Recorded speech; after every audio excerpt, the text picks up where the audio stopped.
Hi, I'm Dr. Rod Shaw from Math Plus Academy, and here is this week's math treat. It is the seven bridges problem, a famous problem from the 18th century solved by famous mathematician Leonard Euler. And as the story goes, the citizens of a town in Prussia named Konigsberg had these seven bridges in their prosperous little town, and some of the town folk wanted to know, could you start in any one place and cross every bridge exactly one time? And while they found it very difficult to do, in fact impossible, they could not prove whether it was possible or impossible until Leonard Euler came around and helped them out. So my challenge for you is to explore this problem and other related problems and see if you can figure out when are things possible and when are they not.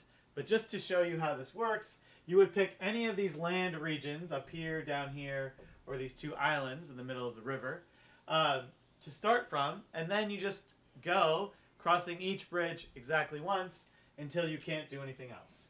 So let me say I start here, and I'll go up, and then back down, and around through here, and over to the other island, and maybe I'll go over there, and you'll see now that I'm stuck, because there are no other bridges left for me to get back to any of these other land masses, because I've already traveled through all three of those bridges. So this is a failed attempt at trying to get through every single bridge exactly one time. So you keep trying that and see if you can figure out if it's possible. Or if it isn't possible, can you explain why? That is this week's math treat. Now, a couple tips you might want to think about. Something that we often do here is think about a simpler problem. Try a different problem. Let me make this a lot easier.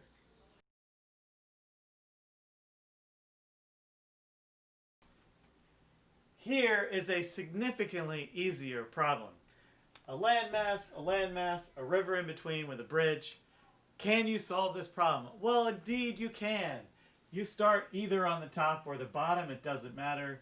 You go across and you have solved the one bridge problem. Pretty basic, but at least now we have some idea for what is possible. What if I add more bridges? Let me throw another bridge in here. Could you continue to solve this problem? Well, sure, of course. I started here. I went down there. Let me just loop back around.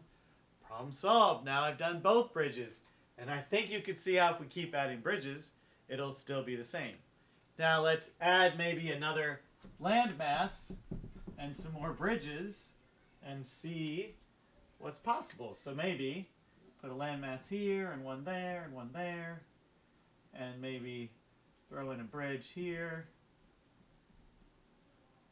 and a bridge here, and maybe one there. And again, you can probably just by looking at this see that whether or not it has a solution. Maybe we add another landmass in the middle and another bridge like this. And now, is that possible or impossible? Now remember, in all of these problems, you can choose where you'd like to start. You can also end anywhere you like. Now there are other versions of this problem that you could create, like, what if I'm forced to start and end in the same place? Then does that change what's possible and what's not possible? So lots of ways to play with this, but go ahead and try that original seven bridges problem and then make your own and see what you can figure about when is it possible and when is it not. And as always, have fun playing with math.